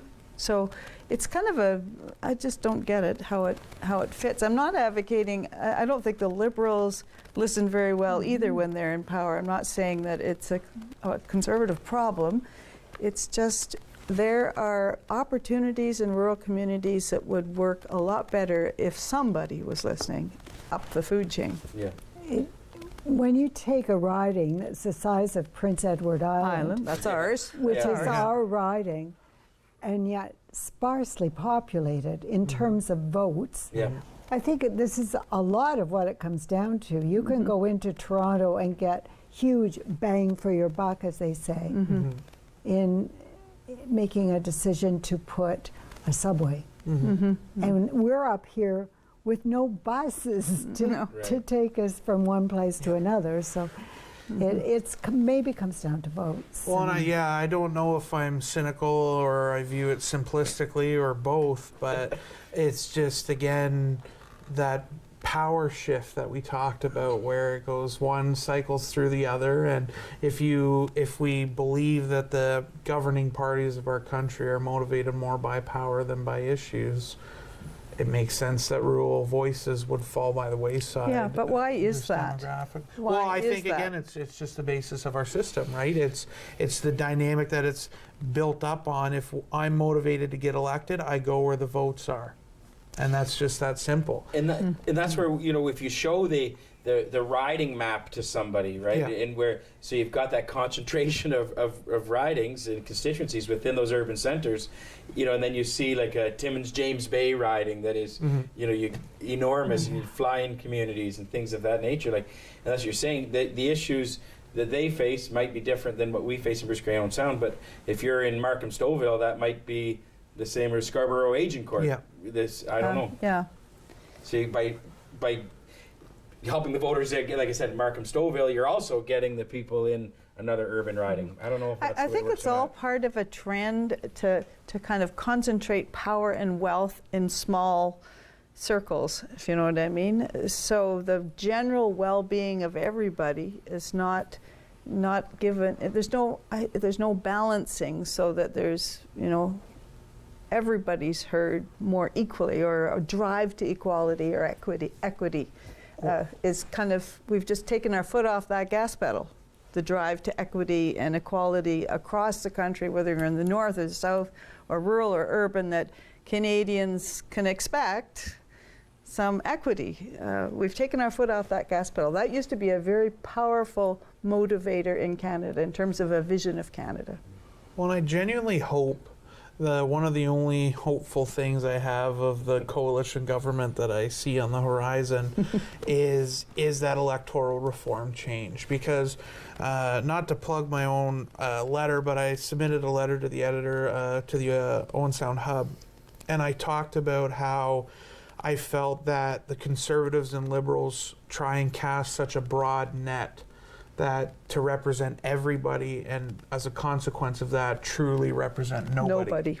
And I think I am hopeful on an electoral reform change in this parliament if this is how it's shaping up, and I think that's good for rural Canada because it will allow it will allow the Conservatives, largely viewed as the rural base. Well, they have the rural base. That's not really up for debate, but it will allow them to better represent those people in a minority parliament. If we have that, if that's where they're getting their support from, then they're going to pour their effort into that, right? We have to kind of look at our political system and design it for how, what best way can we optimize it to be used. If we think people are motivated to get reelected and stay in power, we want a system that enables, how do we use that to best help us? And if we have, I say we again, Conservatives, if we have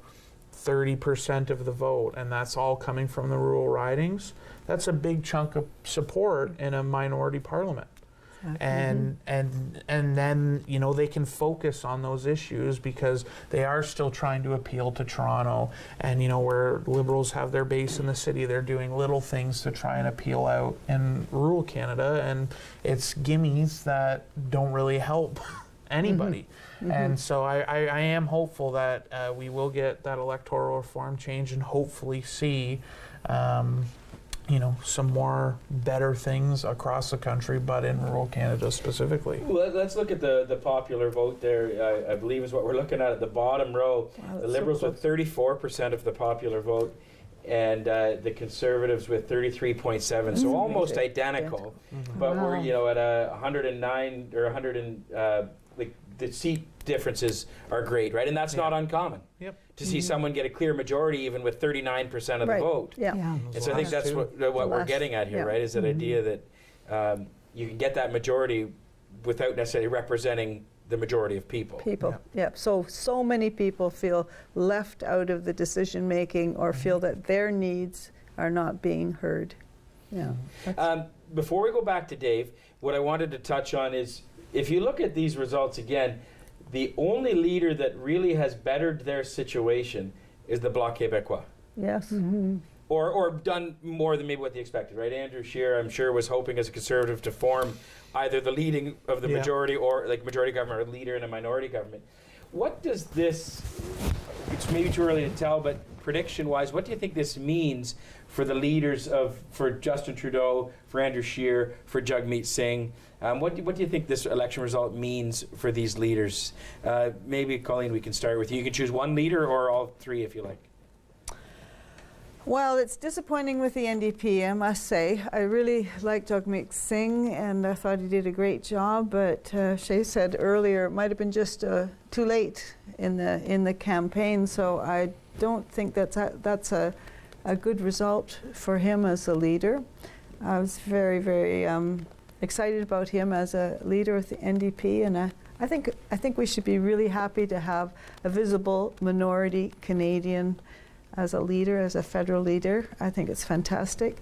Do you think that late blip that he got and the respect that I think he got from a lot of voters, do you think that's enough to save his job and that he'll be able to stay on for 4 years as leader, or however long this mandate lasts? Do you think he'll be able to keep his job? I don't know. I think there's I don't know. Yeah, and that's okay. There's a lot we don't know at this point, absolutely. Yeah, and Shay, maybe do you pick another leader or all of them in general? I'll try and quickly touch on them. I think this is a good, Elizabeth May needed to do as well as they're doing right now. Looks like they're leading or have three. She needed that. If she stayed as just the only one or kept just two. Well, I think she got one in New Brunswick, or at least in Eastern Canada too, which is maybe an unexpected. So I think she's okay. She's probably going to stay. For Jagmeet Singh, there was a bit of a revolt in their party once Tom Mulcair left, and there were a lot of people that really wanted to see Tom Mulcair there. Jagmeet Singh was pretty much a dud leader up until the end. He really did have a big upswing. Is that enough for him to hold on momentum and carry forward? I think it could be. I do think it would be enough. You only get one crack out of the bat. The NDP, it was going to be an uphill battle for them, and we knew that. The Bloc are an enigma, and they fracture 3 times in a parliament. Right. So I know I won't read too much into that, but if Andrew Scheer doesn't get a majority of seats, I think that's done. I think he has to be done. At the very least, with everything that went on, from Jody Wilson-Raybould to Jane Philpott to these blackface photos, I couldn't have asked for more as a right winger to get rid of Justin Trudeau, and it didn't happen. And you know, that's someone has to wear that, and he clearly did not do a good enough job on that. Whether that's he played too much of the game the Liberals wanted him to play on some of the social issues, I think that played a huge role in that, and his bizarre unwillingness to answer questions about things. So if he doesn't, even if the popular vote, I think